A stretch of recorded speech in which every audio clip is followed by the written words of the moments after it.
Selamat malam, saudara yang dikasih Tuhan. Kita ketemu lagi dalam Syafaat Malam GKI Gading Indah. Ini bagian dalam GKI Tegal. Besar, ya. Langit-langit tinggi. Pokoknya dalamnya besar lah. Dibanding dengan gereja kita di Gading Indah jauh. Tapi ada satu yang menarik. Saya mau tunjukkan buat Anda. Dan untuk itu kita harus berjalan ke bagian belakang dari mimbar ini. Yuk, kita jalan.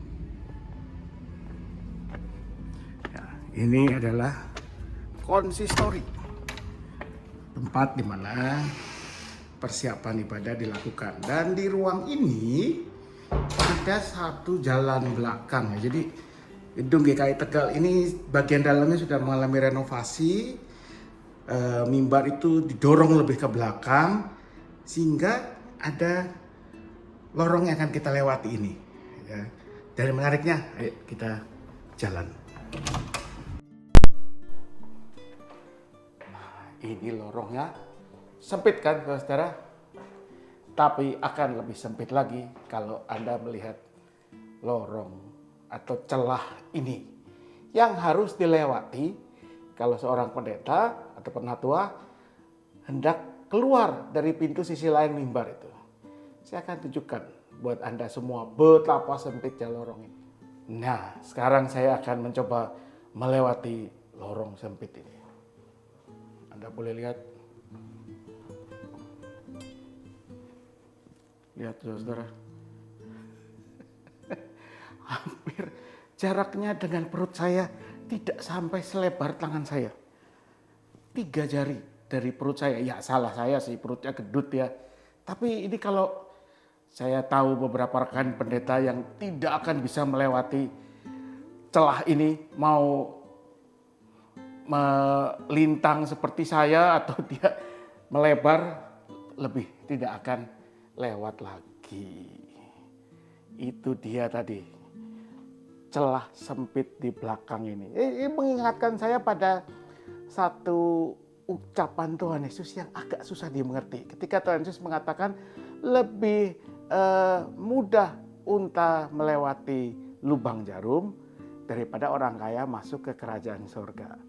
Nah, orang mumet ya dengan perumpamaan itu, orang berusaha menafsirkan apa sih sebetulnya maksud Tuhan Yesus lebih mudah unta melewati lubang jarum daripada orang kaya masuk ke kerajaan surga. Beberapa penafsir mengatakan lubang jarum itu adalah sebetulnya sebuah sebutan untuk satu pintu kecil di kota Yerusalem di mana memang susah dimasuki ya, apalagi orang kalau naik onta harus turun, harus agak menunduk baru bisa lewat.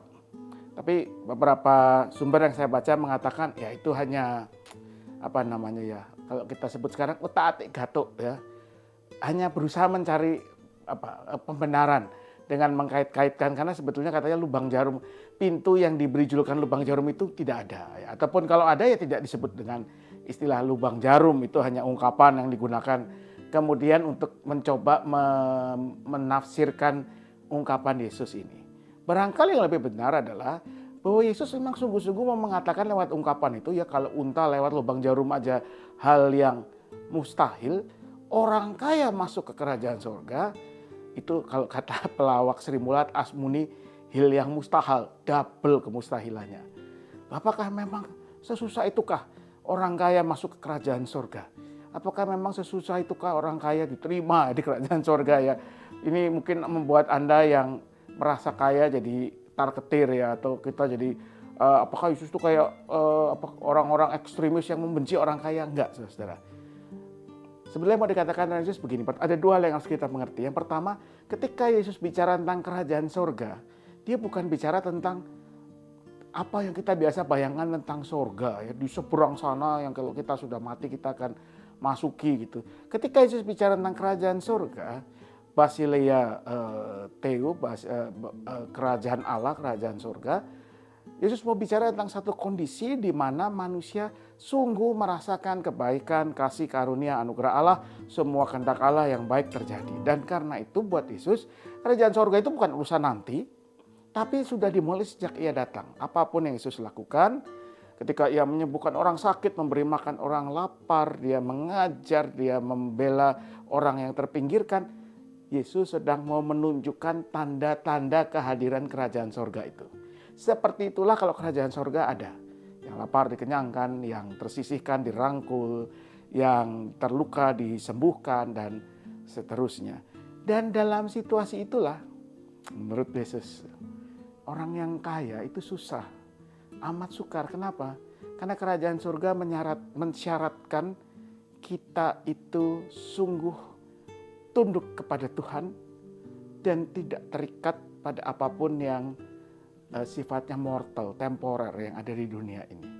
Kalau kita punya kekayaan, kita punya kesehatan, kepintaran, kecerdasan, kuasa, itu bukan hal yang jelek, tetapi kita tidak boleh bergantung dan mengikatkan diri, melekatkan diri begitu rupa kepada hal-hal itu. Atau kita tidak boleh menjadikan hal-hal itu, kesehatan, kekuatan, kekayaan, kepintaran, gelar, jabatan, sebagai hal yang menentukan kehidupan kita. Karena hal yang menentukan kehidupan kita hanyalah kasih anugerah Allah itu sendiri. Dan disitulah seorang kaya susah. Kenapa? Karena buat orang kaya biasanya dia sangat terikat pada kekayaannya. Ya, kalau Anda ingat cerita tentang orang kaya yang bodoh dalam Alkitab seperti itu. Dan orang kaya biasanya menjadikan kekayaan itu sebagai ukuran segala sesuatu. Dia sukses kalau dia kaya. Dia merasa Tuhan memberkati kalau dia kaya. Dia merasa tidak diberkati kalau dia tidak kaya. Dan bagi orang kaya kadang-kadang kekayaan itu menjadi yang menentukan hidupnya, menentukan kebahagiaannya.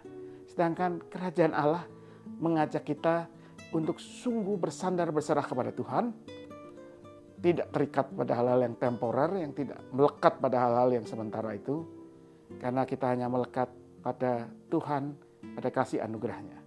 Sekali lagi bukan bahwa keluarga, kekayaan, kesehatan, kekuatan, jabatan, kepintaran itu tidak penting, tetapi itu tidak boleh menjadi hal yang mendefinisikan siapa kita.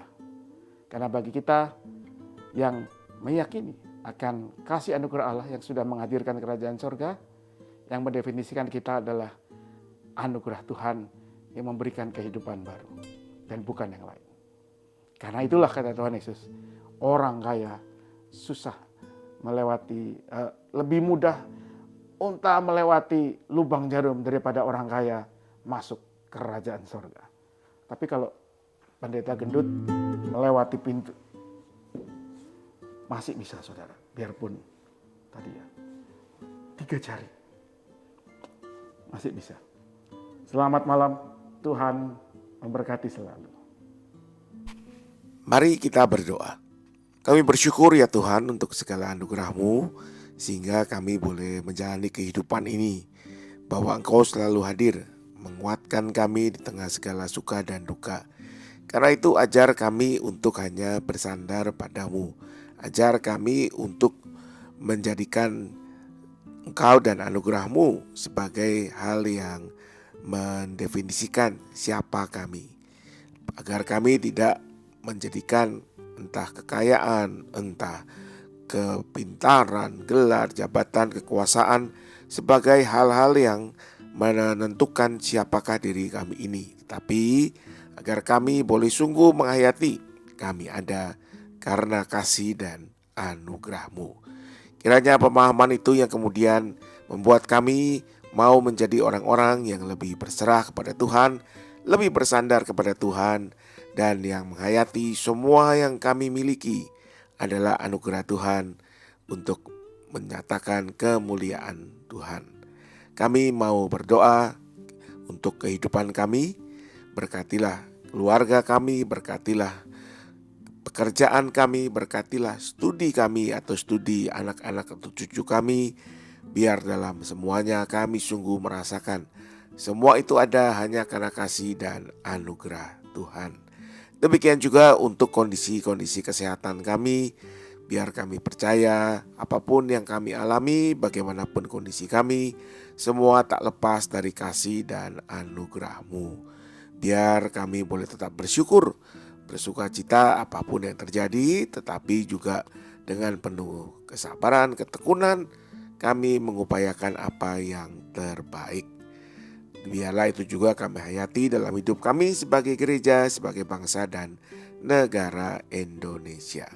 Kalau sebentar kami akan beristirahat, biar kami percayakan diri kami dalam tangan kasih-Mu, agar ketika kami menutup mata kami percaya kalau Tuhan masih berikan kesempatan kami membuka mata kembali, itu adalah tanda bahwa Engkau masih mempercayakan tugas dan panggilan baru di hari yang baru.